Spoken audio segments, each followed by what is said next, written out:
magbibigay kayo ng taxes para may pangpaligaya si Lord. Yung mga landlord. Just what's going on? But if you still don't want to wake up to the reality, keep on dreaming, keep on being entertained, and maybe one day you'll wake up just like Ukraine.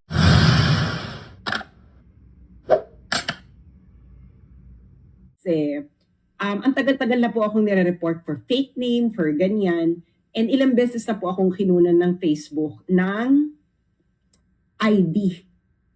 So, kaya nga ito, nung nireport yung Facebook page ko, inaatake rin nila tong personal account ko. So, itong pinapanood yung ngayon ito, this is my personal account.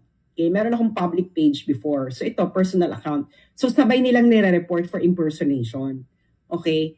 Doon sa Facebook page, nagtagumpay sila. Kasi hindi ako madalas mag-live doon eh. Nagsusulat lang ako. Dito, ito, hindi nila natimbog. Okay, paano ko nalaman hindi nila ito natimbog? Kasi, yung Facebook, minessage ako. Sinabi, i-verify ko raw yung identity ko, magpadala ako ng government ID, ganyan. Nagpadala ako, hindi nila ito natimbog. So, ngayon, ang gusto nilang gawin din sa page ko, sa Facebook account ko, profile account ko, gusto nilang a very desperate attempts, no? But ang gusto talaga nilang gawin is to physically eliminate me. Kasi habang ako ay may alindog at nakikita at naglalakad at may boses, may kamay, may nasa tamang pag-iisip, merong bunganga, hindi nila ako mapatahimik. Alam nila yan, hindi nila ako mapatahimik. So ang gusto nilang gawin ay ako ay physically eliminate. Siyempre, ang gusto nilang gawin is pauwi na ako sa Pilipinas. Kasi paano mo na nga naman ako physically eliminate kung wala ako sa Philippines? Ganyan ang galawan po sa Pilipinas. Okay? Ganyan ang galawan sa Pilipinas. Alam nyo na yan, hindi ba? Pag ang kalaban sa politika hindi mapatahimik, they will physically eliminate.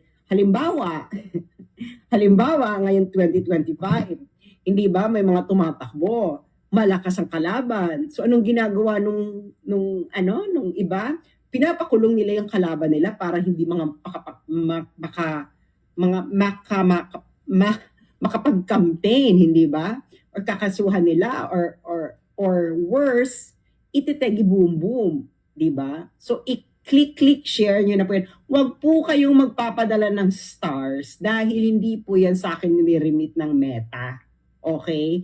May utang pa po sa akin si Meta ng napakatagal na. Yung subscription ng mga fans ko, ng fans ng page ko, ng about 1 year worth of subscription na hindi nila niremit sa akin. Okay, so wag po kayong magpapadala ng stars. Tigilan nyo po yan. Sinabi ko na, matagal ko na sinasabi.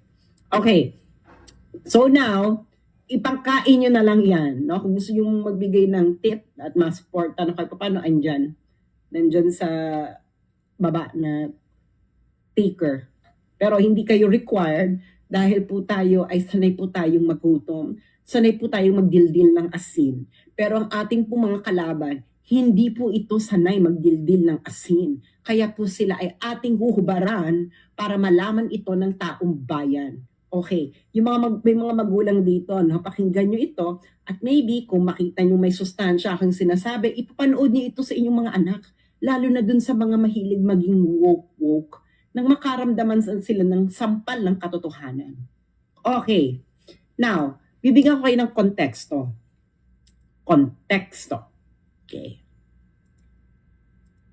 Okay, eto. So, naalala nyo, okay, yung NBI, remember, so this is March 25, 2025. So class, meron tayong pop quiz, no? So kumuha kayo ngayon ng 1/4 sheet of paper or kahit anong scratch paper. Kahit yan toilet paper, dyan ngayon na nasa banyo kayo. Okay? Kuha ngayon kayo ng pen and paper. Kahit ano, kasi may pop quiz tayo. Hindi po pwede yan. Ang mag-fail sa pop quiz, magiging Jodic. Okay, meron na bang pen and paper ang lahat? Pen and paper, okay. Pen and paper, meron na, pen and paper. 1/4 po na crosswise. Meron na, pen and paper, okay. So, okay, tandaan ng date ha, March 25, 2025. Again, class, anong date? Anong date? Ilista niyo yung date, March 25, 2025. Okay. Now, sabi ng NBI, perhaps Interpol to go after fake news peddlers. Siyempre, yung fake news peddlers, yun ang makabagong red tagging. Ang tawag niyan, fake news tagging. Hindi ba? Fake news tagging. So, ngayon, ang sabi niya dito ng ating NBI director, actually, kinagalang ko tong NBI director na to, no? Dahil nagkatagbo na kami ito sa ibang klaseng buhay. So ngayon, ang sabi dito ng NBI, anong sabi ng NBI? We respect freedom of speech and expression. But when the line is crossed, when it becomes libel or inciting to sedition, we have to act. Ganyan, sabi ng NBI, eksena. So ngayon, ano nangyari nung pagkasabi niya nito? Hindi ba si Shelo Magno nag-file ng libel case laban sa akin na yung base niya ng libel case ay isang satirical post, parody, lampooning. Oh, di ba? May mga bago na naman kayong mga vocabulary. Okay, class? I will spell lampooning. Lampooning. Lampooning. Lampooning. Okay, class. Para kasi ginagawa kayong mga engot. Okay? Kasi kami nung 90s, alam namin itong mga terms na to. Lampooning. Ayan. Alam nyo na ibig sabihin ng lampooning. Okay. So, yung post na to, yun, ay lampooning her. Okay? Of course, bahala na siya sa buhay niya kung paano niya ipapanalo yan at kung paano niya ako. Pero ako, yung mga nagsasabi sa akin na nag-a-advise, ganyan. Actually, may mga nag-o-offer ng help mula sa Pilipinas. Ang sabi ko, ganito ang pagkaprangka ko ha. Ganito ang pagkaprangka ko. Ayoko magkaroon ng utang na loob. Ang taray, di ba? Ayoko magkaroon ng utang na loob. Pag oras ko na, oras ko na. Ganon. Ganon dapat ang eksena sa buhay. Pag oras mo na, oras mo na. Diba? My God, nagawa ko na lahat ng gustong gawin ko sa buhay ko, no? May extra pa. Di ba? Ano naman ngayon? Diyos mio. Ngayon, yun ang sabi ko, na ayoko magkaroon ng utang na loob. I know how to fight this. I know how to fight this alone. Okay? I know how to fight this alone. And, tahimik lang ako. Tahimik lang ako kung anong ginagawa ko. Pero kaya ko itong ilaban hanggang sa dulo ng walang hanggan. Hindi ko kailangan ng help kahit kanino. I will defend myself in any way possible. Pero yun nga lang, bala kayo. Diba? Habulin nyo ko, pero always remember, anything that you say and do right now will be used against you. Ganun lang kasimple yun. Kung paano, bakit ko sasabihin? Matalino kayo, di ba? Anyway, so ayan na. So yan ang sinabi niya, di ba? Oh, kasi nga, nasa ibang bansa daw yung mga fake news peddler, ganyan. Syempre, yung mga tinatarget nila sa ibang bansa, yung mga malalaking vlogger, fake news tagging, di ba? Ganyan ang ginagawa nila, fake news tagging, fake news peddler tagging, etc. Pero may panlaban na ako dyan. Pero hindi ko ilalabanan sa isang arena na alam ko namang kaya niyong manggurgur. Lalaban po tayo sa tinatawag na Miss Universe stage. Dahil alam niyo naman po ako, cosmological woman. Hindi ba? Bahala na kayo, no? You keep on underestimating your opponents. Anyway, so ngayon, ang ano nila is para ma-extract nila yung mga kalaban nila, ang gagawin nila is inciting to sedition. Ganyan, inciting to sedition ang ine-emphasize nila. Diba? Kasi yung inciting to sedition, baka may laban pa sila dyang ma-extract yung mga political opponent nila pag ganyan. So, anong date uli ito, mga kababayan, mga students. This is March 25, 2025. Hindi ba? March 25, 2025. So, again, siguro naman ay sapat pa ang turin ninyo sa inyong mga utak na alala niyo yung date. Hindi ba? Dalawa lang yan. March 25, 2025 is the date. And of course, kung ano yung sinabi ng NBI director na akin namang ginagalang. Alam ko namang ginagawa mo lang ang trabaho mo. Pero sir, may hangganan ng lahat. Okay? May hangganan ng lahat. March 25, 2025, tapos ano daw ang titingnan nilang kaso? Inciting to sedition. Okay. Ngayon, eto na. Ito na, nandito na tayo sa exciting part. Okay. Ngayon,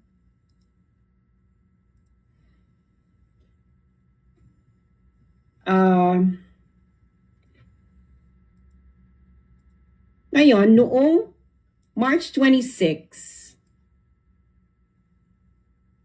2025, March 26, 2025. Diba? Paano ko ba ito papalakihin na? Okay. Noong March 26, 2025, so a day after, nakatanggap ako ng email sa isang anonymous person. Ang pangalan pa, Andres Bonifacio 13 at protonmail.com. Actually, na-flag pa to na possible phishing. Ngayon, ginawa ko ng legitimate para hindi siya mabura ng protonmail. Okay?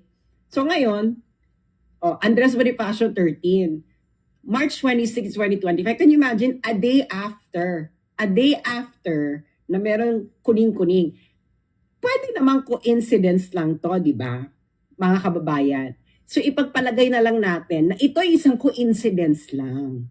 Hindi ba? Sabihin na lang natin na isa siyang coincidence. Hindi ba? Coincidence lang po ito, ha? Yun ang sinasabi ko, coincidental. Charot. Ngayon, ito pa, may ganyan. Hello, Miss Sas, ganyan pa ang message. We are forwarding this message in behalf of all the uniformed personnel, katipunan ng pulisya. Exciting doon sa buhay. Tapos, who are disappointed and disgusted with the political exploitation. Paano ba naman kung hindi ko makikita na napakaboba ninyo? Wrong spelling, wrong class. Ano yan? Political exploitation of the current.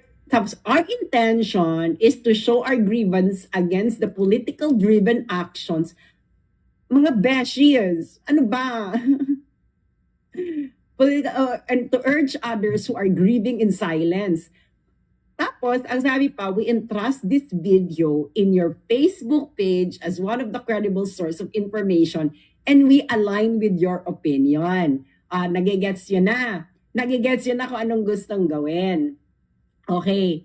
So ngayon, kung hindi man naman kayo Jehovah, 1/2 and 1/4, na sobrang urgent ninyong magtanim ng inciting to sedition sa akin, hindi ba sinabi nilang, we entrust this video. Sabi, bibigay namin tong video. Tapos sa dulo, ang sabi pa niya, naway maikalat po ninyo ito, maibigay sa tamang page na may parehong paninindigan ukol sa kasalukuyang administrasyon. Alam nyo, ganito ha, ganito lang yan. Tagalin ko muna. Ganito lang yan. Pag ako po ay pinupure, ang bullshit detector ko, ang taas ng bullshit detector ko, pag puring-puri, alam mo yon, yung mga ganyan-ganyang eksena sa buhay. Ang taas ng, kasi ayoko ng bullshitan. Mas gusto ko yung bardagulan, gusto ko yung raw, ganyan. Ayoko yung unang pasakali is, I admire you, ganyan. Ayoko ng ganon. You know, go straight to the point, what do you want? Ganyan. Kasi ako, what you say to my face is what you say to my face. Hindi mo ko kailangan bula-bulahin. You know, I'm only interested with good arguments, even though it's against my own argument. Alam mo yon, ayoko na mga ganyan, ekse-ekse ng kaganapan. So ngayon,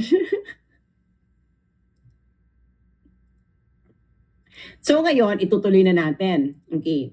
So ngayon, ito ang nakakaloka. Di ba sinabi, we entrust this video. Kuning-kuning. So, di ba pinadali na lang 1853? Tapos walang video attachment.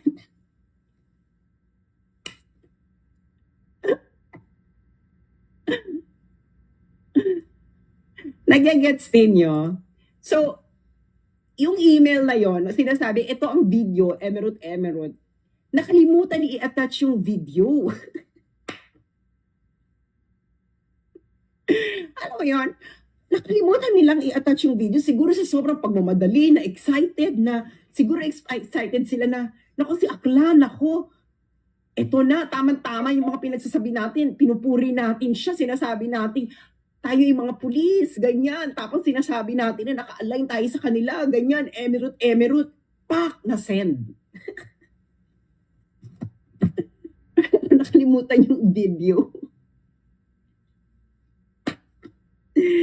Masyado kasi excited. Huwag kayo masyadong excited kasi. So nakalimutan nilang i-attach yung video. Kailan nila pinadala yung video? Siguro nag-wonder sila, no? Kasi, siguro nag-wonder kasi sila kasi wala akong pinopost. So, anong nangyari? Ito, in-archive ko na to. Ito, napascan ko na to sa akin, super triple scan ko na to sa aking mga cyberpunk friends. So, wala siyang malicious emerald. So, di ba, 1843. Dahil sa sobrang kahihaba nila, sa sobrang pagmamadali nila, nakalimutan na yung video. So, inattach niya yung, ngayon, naging yung video, sinend ng after 1 hour.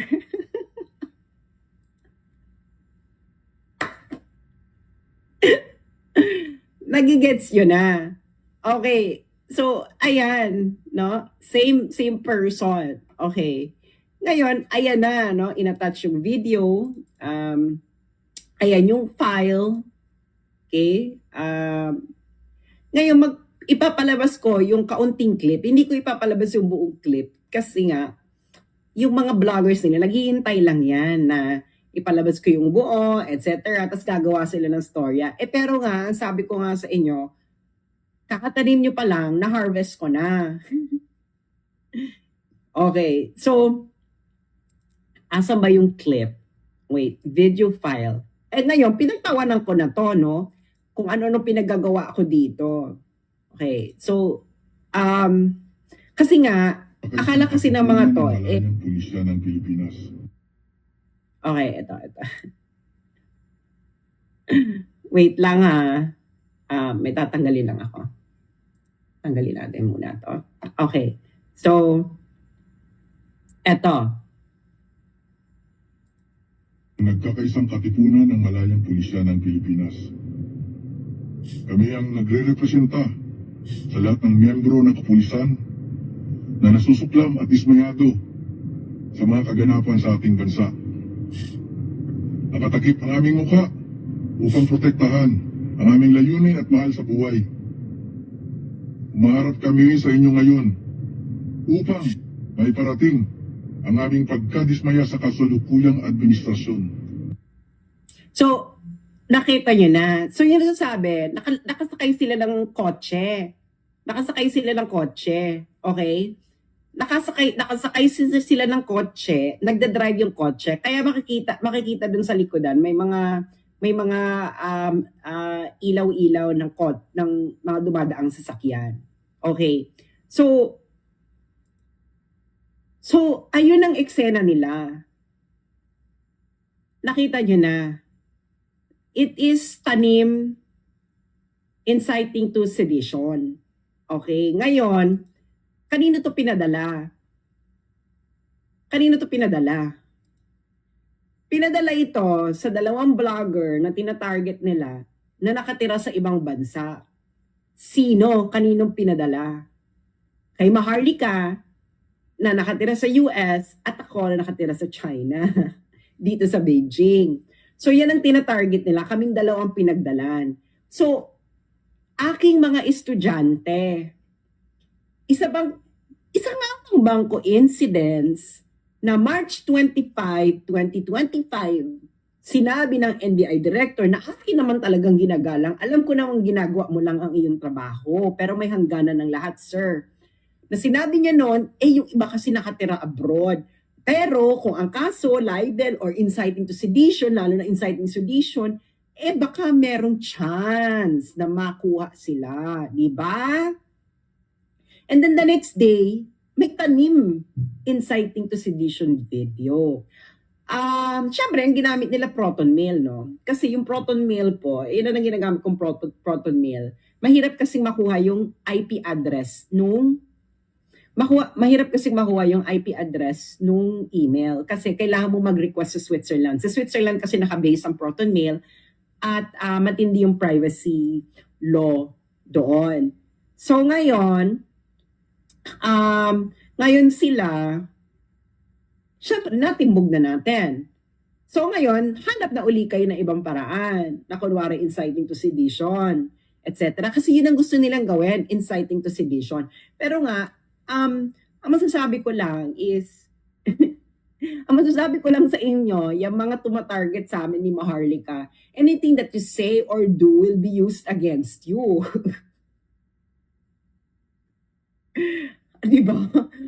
Para ngayon tayo si Tore, anything that you say or do will be used against you. Because may pattern. There is a pattern already. And then there are already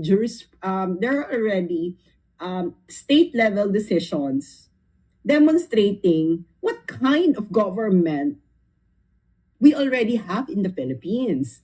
At iba't ibang bansa ang merong ganitong findings.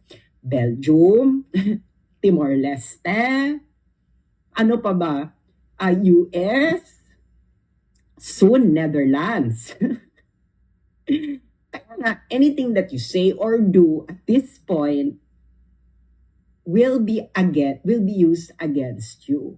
So, ayun ang eksena sa buhay. Ngayon, ano bang ginagawa nila? Papalawakin na natin ang story ng buhay.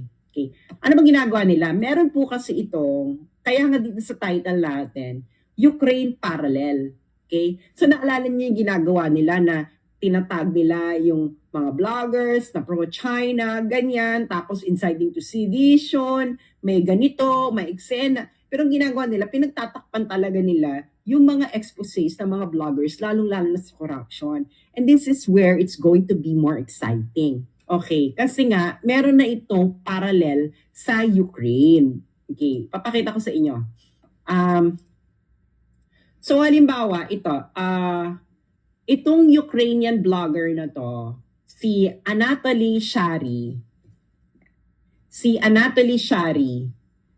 hinahunting to ng Ukraine. Hinahunting siya ng Ukraine. Kinasuhan ng high treason, ganyan. Tapos, ang accusation sa kanya, accused of peddling Kremlin propaganda. O diba? Ganun na ganon ang strategy ng inyong mga kuyakoy dyan sa Pilipinas. So si Anatoly Shary yung tinatarget nila. Bakit si Anatoly Shary? Okay. Si Anatoly Shary, papakita ko lang sa inyo. Anatoly Shary. Ewan ko kung tama ang aking pronunciation. Si Anatoly Shary, okay?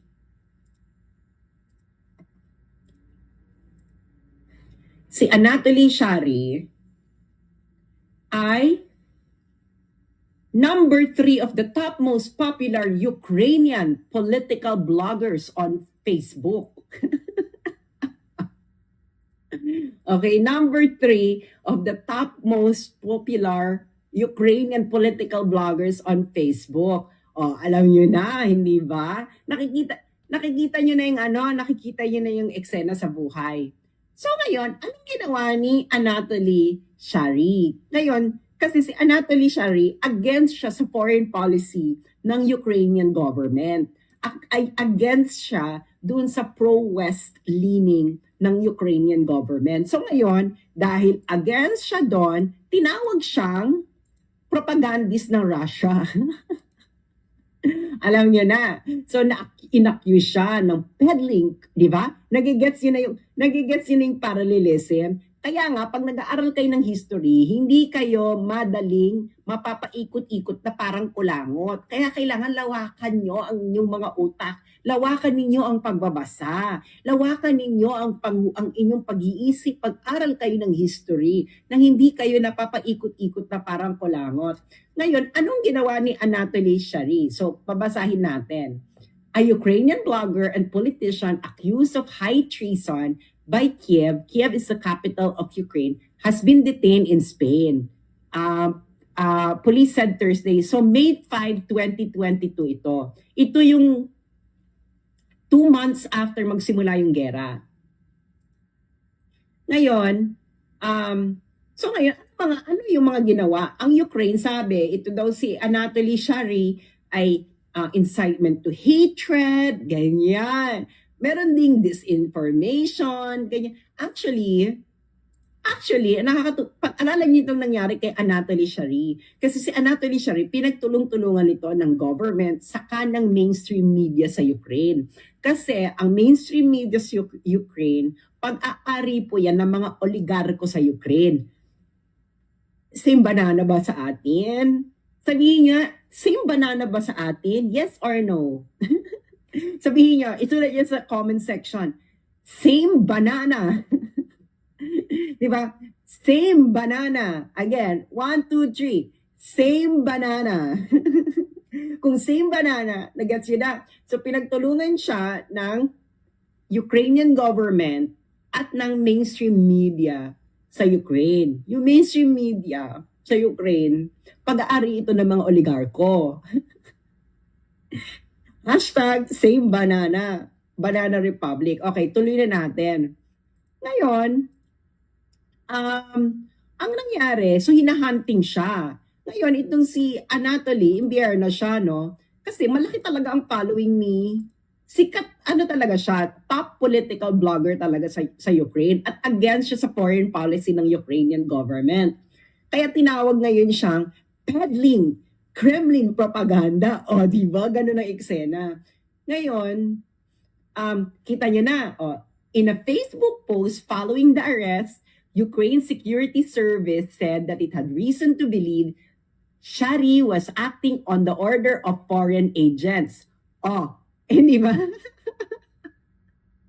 Nakita nyo na yung pareho sila ng pareho ng narrative, yung Ukrainian government saka yung Philippine government.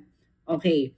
Ngayon, ano bang ginawa ni Shary? Bakit siya hinahunting talaga ng Ukrainian government? Kasi si Shary ay inexpose niya ang corruption sa Ukrainian government. Pero dahil dyan, he was widely accused by Ukrainian media and politicians of peddling pro-Kremlin narratives to his large online following. Nagigets niyo na, maganda yung exposure niya sa corruption sa Ukrainian government. Ngayon para ma-delegitimize si Anatoly, yung Ukrainian blogger na yon, tinawag na lang nila, ay hindi, lang yan, Russian propaganda lang yan, ganun ang eksena. Yan ang nangyayari kay Anatoly Shary. Nagtagumpay ba ang Ukraine laban kay Anatoly Shary? Well, ang dami nilang ginawa, no? Ang dami nilang ginawa para masiraan si Anatoly Shary. Ang isa dito, for example, ito, ang ginawa nila, inakusahan nila si Anatoly Shary ng pedophilia, ng PDF. Okay? Tapos, syempre, nakatira siya sa Spain. So mabuti pa yung news agency sa Spain, pinafact check. Sabi nila, sabi sa kanya, kasi sinabi daw nila na ito si Anatoly, nag-engage daw ito ng PDF sa Netherlands.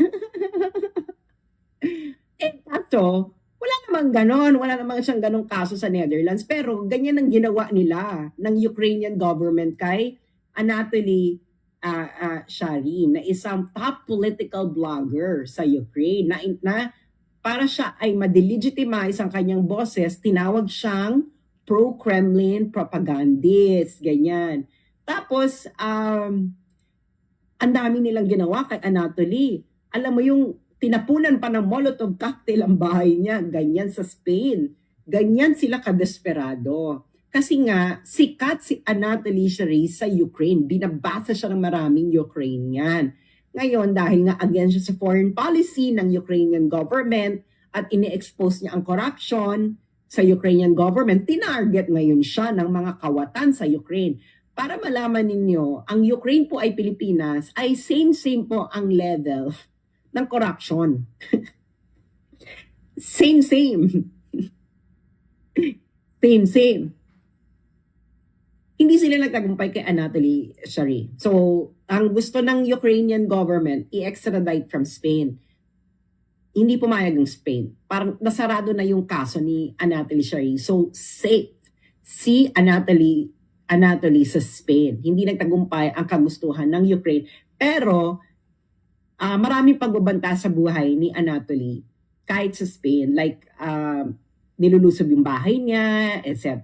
sa Spain. Okay. Kasi nga open borders sa sa EU eh. Well, hindi kasama doon ng Ukraine, but of course, once you cross the border, nandun ka na sa EU, sa Schengen area, you can freely move around. At maraming for hire sa EU Kaya nga sinasabi ko dito kay Maharlika at saka kay Roque, mag-ingat-ingat kayo dyan. Dahil marami dyan for hire. Hindi lang ito nababalita internationally, pero kung tumira ako ng Netherlands, marami diyang for hire. Gets you na? So ngayon, same-same, di ba? Same-same yung ginagawa. Pero nga, dahil hindi tayo magpapatahimik, ngayon, sino ngayon ang umuusig? Di ba? Yung House of Representatives, sila talaga yung pursigidong umuusig at nagtatagpa, ito mga pro-China, Emeru, Chava. Pero hindi tayo magpapatibog. Okay? Lalakasan pa natin ang ating boses at i-expose pa natin lalo ang kanilang kagahaman. Okay. Siyempre, dapat lahat may evidence ba? Evidence. Okay. So ngayon, papakita ko sa inyo kung gaano katakaw ang House of Representatives under sa pinsan ni Bongbong Marcos na ito ay kanyang tinetolerate baka pa nga ine-encourage. Hindi ba? Ngayon, yung mga protector of the people na makakakinig sa akin ngayon at nakikinig at sumusubaybay, pagkatapos ninyong panoorin ang video na ito, gusto kong tingnan ninyo ang inyong mga anak sa mata at sabihin ninyo kung ang ine-expose ko ba ay tama or mali. Yung mga protector of the people. Yun lang, titingnan nyo lang yung mga anak ninyo sa mata at sabihin ninyo, nako, yung ini-expose ni SAS tungkol sa House of Representatives, ganito. Ganun lang pero kailangan ninyong mapakinggan. Dahil ito ay grabe itong kagahaman ng ito. Okay? Grabing kagahamanan. Okay. So ano ang ating source of information? Okay. Dahil sabi ng Congress, kailangan daw ng documents. Okay. So nandito ngayon tayo sa website ng Senate of the Philippines 19th Congress. So ito yung mga nakikita yung General Appropriations na report. Okay? Ano yung mga report na yan? Bibigyan ko yun ng background. Ang mga report na yan ay yung kung ano yung napasang bill na sa House of Representatives tungkol sa budget the next year. So halimbawa ito, General Appropriations for the year, fiscal year 2023. Ibig sabihin, ito na yung na-approve na sa lower house, sa House of Representatives. Ngayon, i-consider na siya pagbobotohan sa Senate. So tingnan natin tong 2023. So ayan, nakikita nyo na Committee Report number 10, General Appropriations FY 2023. So, na-file ng November 8, 2022. Okay, matters reported. Okay, so bubuksan na natin yung file. Okay, so ito, makikita mo dito. So as you can see, prepared and submitted by the Committee on Finance, November 8, 2022. So the Committee on Finance to which was referred, House Bill number 4488. So nakikita nyo na dyan. So ibig sabihin, ito yung nanggaling sa House, no? Ito yung napasa House Bill number 4488. Ibig sabihin, ito yung napasang budget sa House of Representatives for 2023. Okay? So ngayon, pagbobotohan to ng Senado, kung may babaguhin ba sila, may dadagdagan, babawasan. Okay. Marami ditong anomalya na hindi really stupid, etc. Pero ito, ang titingnan natin is kung gaano kagahaman itong House of Representatives. Okay. So nakikita nyo dito, di ba? Okay. So this is the committee report. Okay. Nakikita nyo dyan,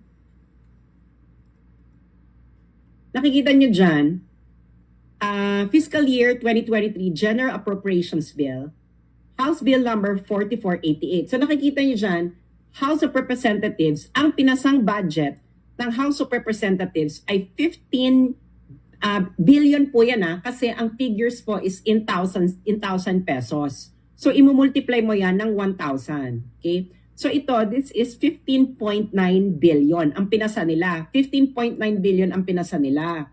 Ngayon, sa Senate, ang recommendation ng Senate, makikita nyo, tinaasan lang ng Senate ng hanggang 16 billion. Okay? Tinaasan lang nila hanggang 16 billion. So, pakisulat po sa papel. Okay? Pakisulat po to sa papel. Ang pinasa ng lower house, 2023 budget. Ang pinasa ng lower house ay 15.9 billion. Pakisulat sa papel. Pakisulat sa papel 2023. Pinasa ng lower house, 15.9 billion. Ang Senado, dinagdagan lang nila ng kaunti. Ginawang 16 billion. Handa na ba sa papel? Hindi nyo ito maintindihan pag wala kayong papel. Meron na, nasusulat yun na, isulat yung maigi. Okay, done. Ngayon, ano ang pinirmahan ng Pangulo? Okay, anong pinirmahan ng Pangulo? Ano ang naging budget ng House of Representatives ng 2023? Pupunta ngayon tayo sa final budget. Pupunta ngayon tayo sa website ng DBM. Okay? Para makita ninyo kung gaano tayo dinodorobo. Okay. Ito na ang napasang budget sa DBM. Okay.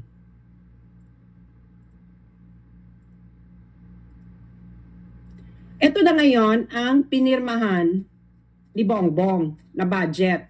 Okay. So magkano yan?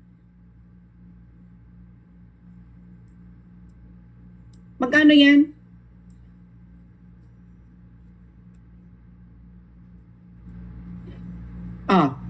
Naisulat nyo na. Naisulat nyo na. Ngayon, 15 billion ang pinasa ng lower house. 16 billion ang pinasa ng Senado, budget ng House of Representatives. Ang pinirmahan ng Presidente, 28 billion. 2023 lang po ito. Yung mga magagaling sa math, magkano ang itinaas ng budget nung final na? Ilang percent?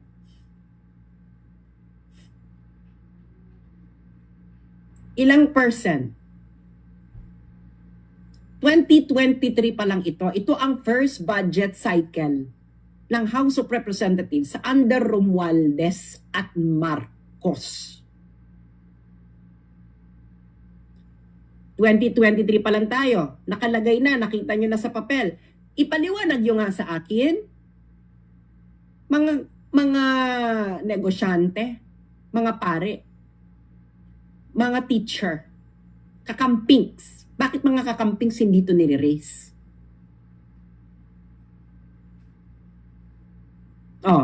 Yung mga magulang ditong may mga kakamping na anak, papanood nyo ito at itanong ninyo sa inyong mga anak bakit hindi ito issue.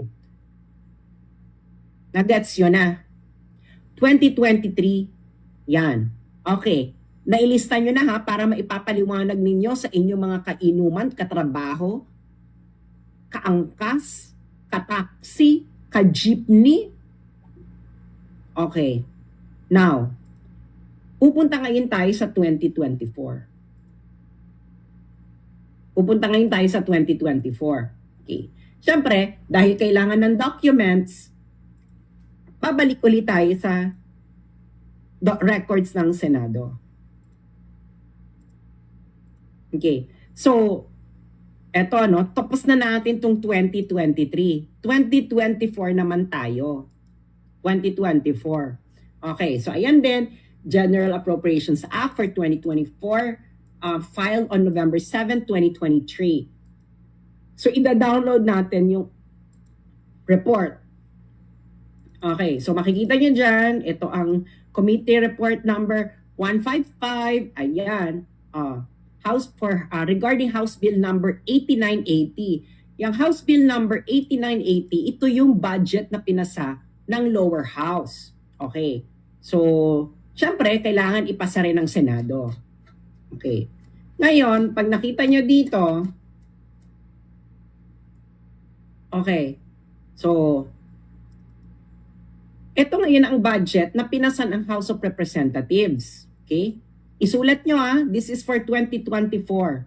Under House Bill number 8980. Ang pinasa is 16.1 billion. Pinasa ng lower house, 16.1 billion. Ngayon, yung Senado naman, dinagdagan lang yung budget nila ng napakaunti lang. Ilan lang yung dinagdag nila? 22 million. So, naging 16.192. Maliit lang yung dinagdag ng Senado. Nailista nyo na for 2024. Nailista nyo na. Ilista nyo yan para meron kayong maididiscuss sa inuman, kahapagkainan, etc. Okay. Nung pinirmahan na ni Bongbong Marcos ang budget, magkano na ngayon ang naging budget ng House of Representatives? Okay. Pupunta ngayon tayo sa DBM. Again. Diba? For 2024. Okay, 2024 budget. Okay. 2024 budget. Okay.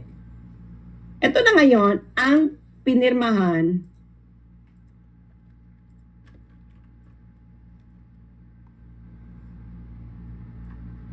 ni Bongbong.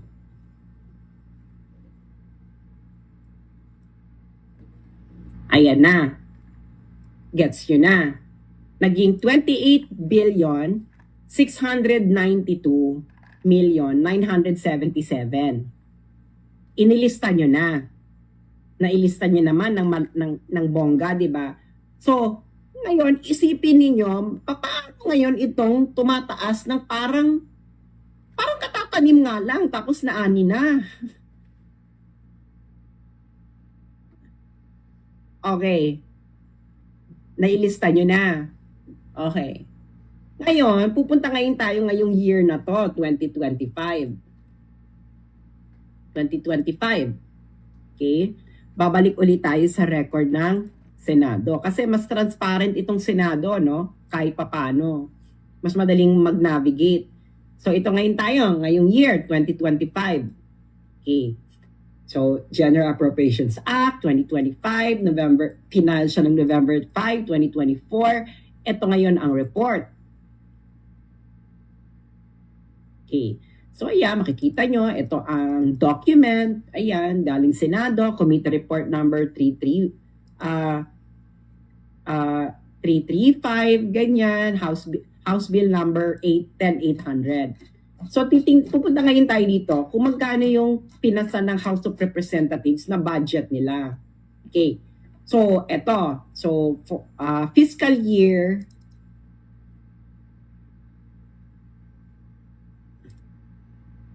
for fiscal year, 2025 General Appropriations Bill, House Bill number 108,800. Ang pinasa nila is 16.34 billion. In thousands po yan, so i-multiply mo ng 1,000. So yung mga piloso po dyan, matuto kayong magbasa ng budget. So yung Senado, binigyan lang sila ng additional 9 million. So naging 16,354,442 million. Ilista nyo ilista ninyo. Ito ang pinasa ng House, binigyan lang sila ng additional 9 million ng Senado at ang naging ang pinasa ng Senado 16 billion 354,442,000. Okay, nagets yun na. Ngayon, ano ang pinirmahan ni Bongbong? Biglang tumaas. Alam mo naman, may pattern. Hindi ba? May pattern. So, pupunta ngayon tayo ng 2025. 2025 GAA. Sa pupunta ulit tayo ng DBM. Okay. Pupunta ulit tayo ng DBM. House of Representatives. Okay.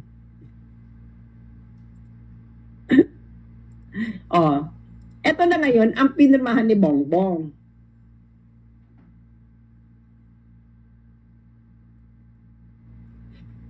$33,670,000,000.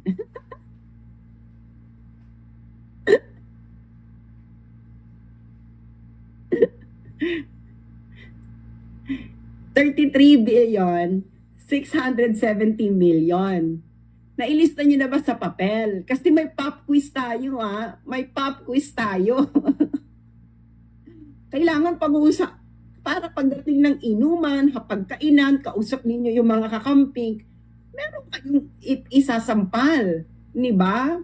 So ngayon, nailista nyo na. So nakita nyo na kung ano yung nangyayari. Okay. Ngayon, sino ba nag-e-expose yan? Ako po, matagal ko nang ini-expose itong kaeng-engan nila sa Kongreso dahil nga sobrang garapal na. Garapal na. Ngayon, kung mga nagtatanong po, paano ba yung previous Congress? May ganyan ba silang hocus-pocus? Actually, ni-research ko na rin yan. Kasi nga, baka naman normal lang ito. Hindi ba? Normal lang na ito na bigla na lang lolobo ng bonggang-bongga yung budget ng House of Representatives. Kailan po lumolobo yung budget nila? During po ng Bicameral Conference Committee. Ang Bicameral Conference Committee, dapat lang itong i-reconcile yung dalawang version ng budget. Yung Senate at yung House of Representatives.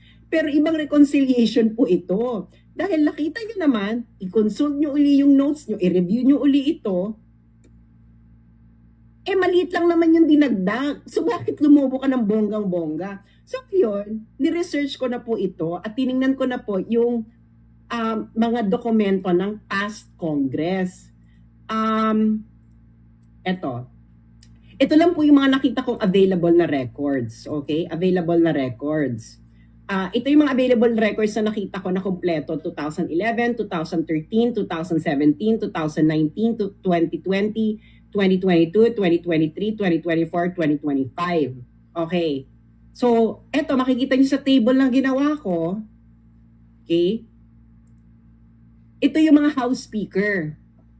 Si Feliciano Belmonte Jr. noong 2011, si Feliciano Belmonte Jr. noong 2013, si Pantaleon Alvarez noong 2017, si Gloria Arroyo noong 2018, si Lord Alan Velasco 2020, Lord Alan Velasco noong 2022, and then 23, 24, 25, Martin Romualdez. Kung yung mga nagtatanong po, paano po si Alan Peter Cayetano, hindi po naging House Speaker si Alan Peter Cayetano during a budget cycle. Okay, maigsi lang ang kanyang termino. So makikita nyo dito, okay, kaya nga sabi ko sa inyo, kumuha kayo ng papel para madali nyo itong maintindihan. Okay? Ngayon, House Chamber version, ibig sabihin ng House Chamber version, ito yung pinasa ng House of Representatives. Senate Chamber version, ito yung pinasa ng Senado.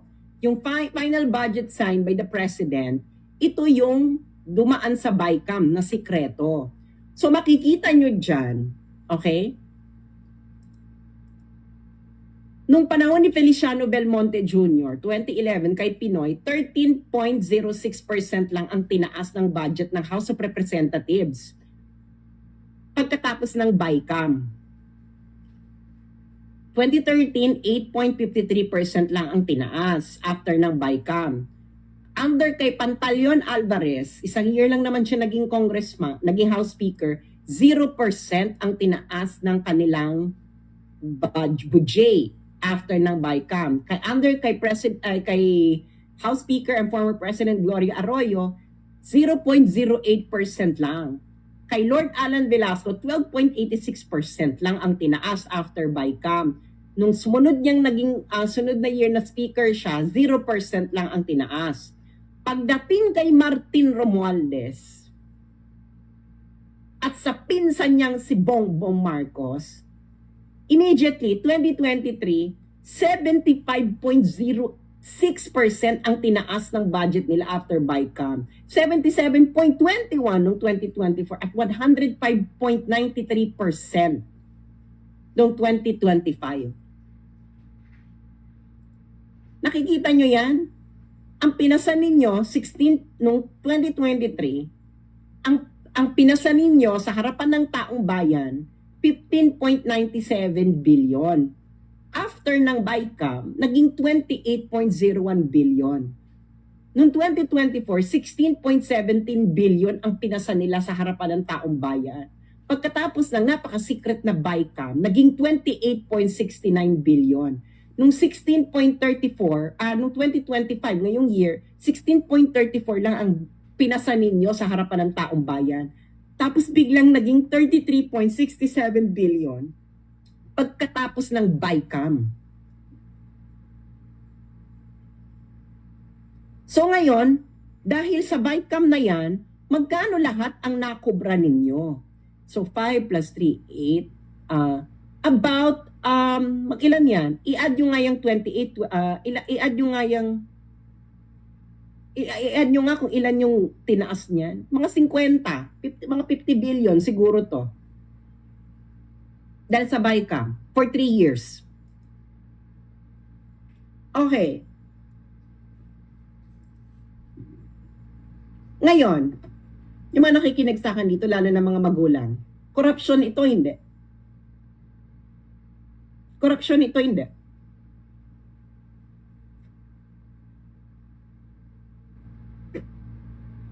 Corruption, hindi. Oh, kailangan nyo ng documents, di ba? Kayo nasa House of Representatives. Kayo ang magpaliwanag sa taong bayan. Bakit ninyo inawardan ang mga sarili ninyo ng multi-billion na pera ng taong bayan during BICAM? At ang sinasabi ko sa inyo, itong dinagdag nila dyan ay may binawas somewhere, of course. Kasi, ano yan eh, ito ang pera natin, ito lang yung nakuhang, ito lang yung revenue, so, ito pa ikot-ikutin lang na pera. So may binawas din somewhere at idinagdag sa budget nila. Corruption ba yan? Hindi. Ilang bilyon yun, no? 3 years. For 3 years.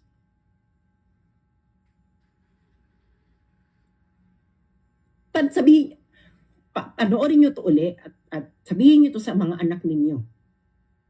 Paliwanag ninyo, lalo na yung mga nagpipiling-piling nakakamping. Bakit tahimik sila dito? Ilang bilyon to?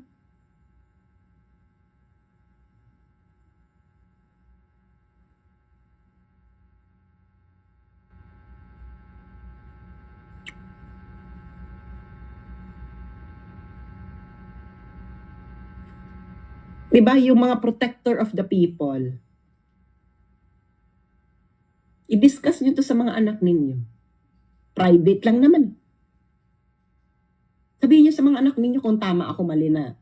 Ito ay malawakang korupsyon na bonggang-bongga, super bongga na ikababaon na ng Pilipinas. And remember, itong perang ito, hindi ito inutang ha. Hindi ito inutang. Ito talaga yung tax. Kasi, yung unprogrammed fund, yun ang uutangin. O yung iba. Kasi ito, diretso na to sa kanila. Hindi rin inutang. That is your taxes. Yun na yun. Yung utangin na lang nila yung mga pang-infra, ganyan. Pero yan, hindi yan utang. Kaya kailangan yung mangutang dahil napupunta sa bulsa nila. Can you imagine? Yung ipapasa ninyo sa harapan ng taong bayan, ganun. Tapos pagdating ng BICAM, biglang lulobo. Hindi lang lumobo. Daig pa nito ang 5-6.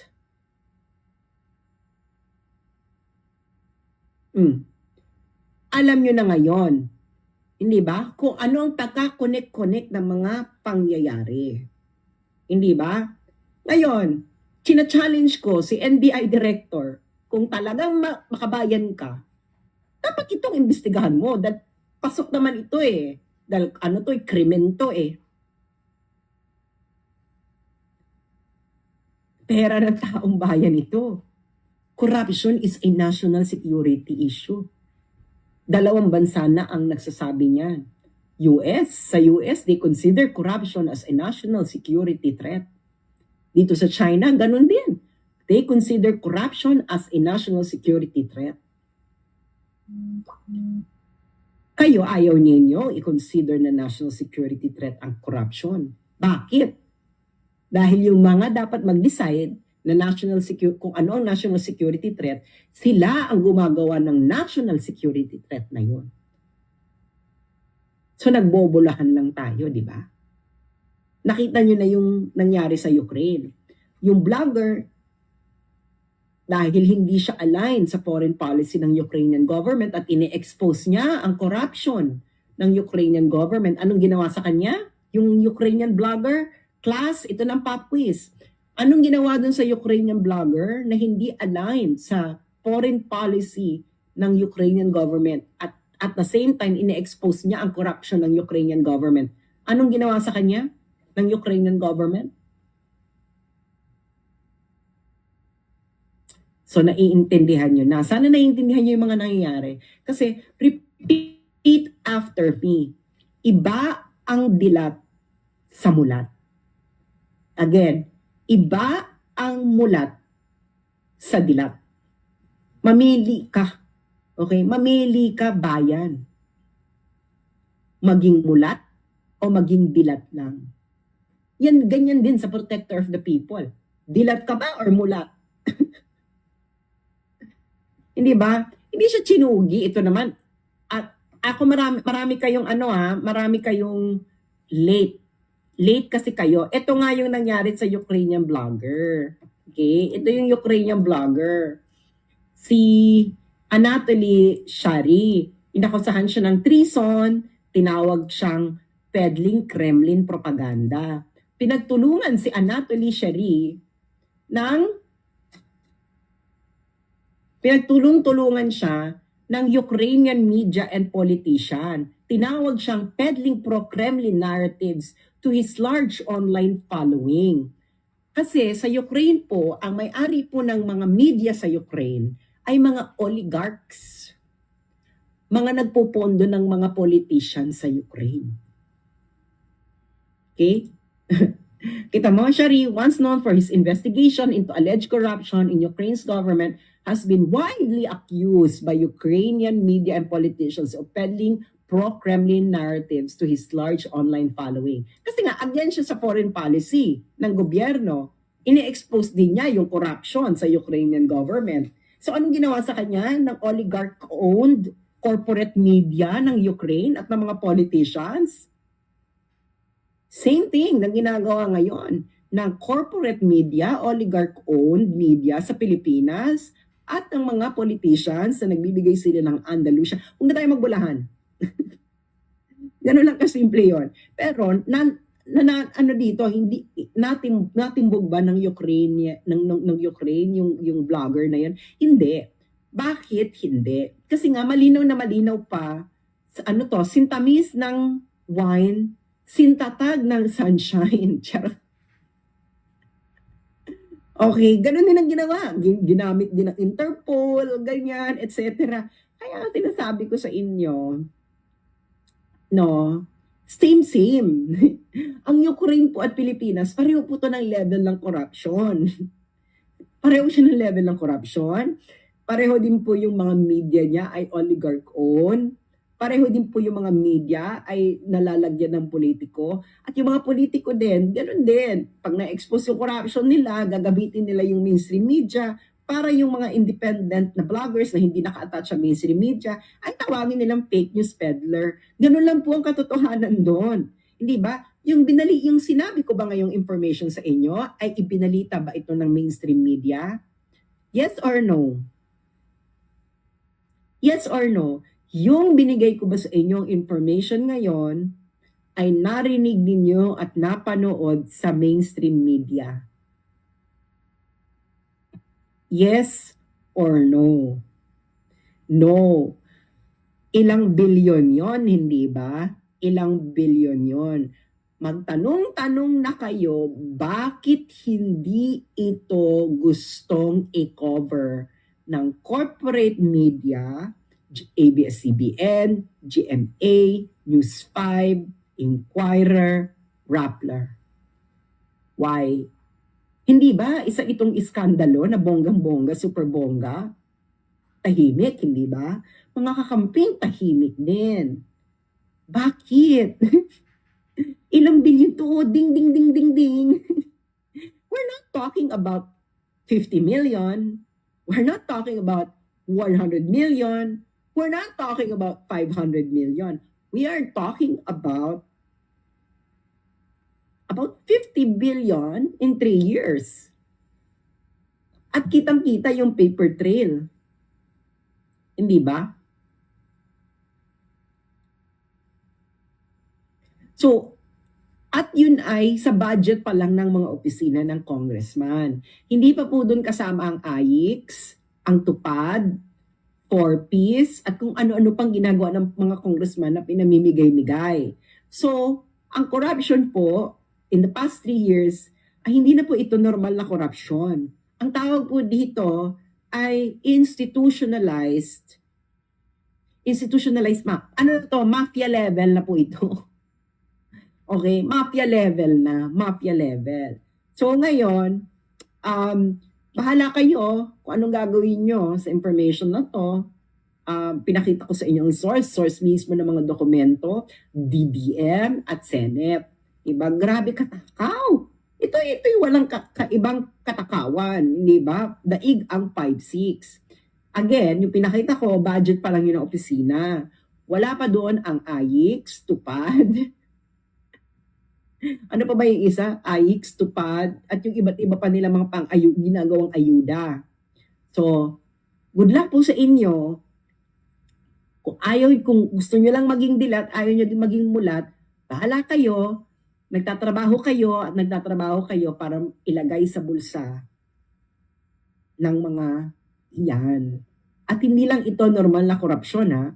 Ito ay Diyos mio Santissima Trinidad.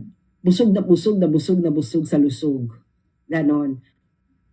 You decide whether you're going to stay just dilat or you're going to be mulat. Hindi ba?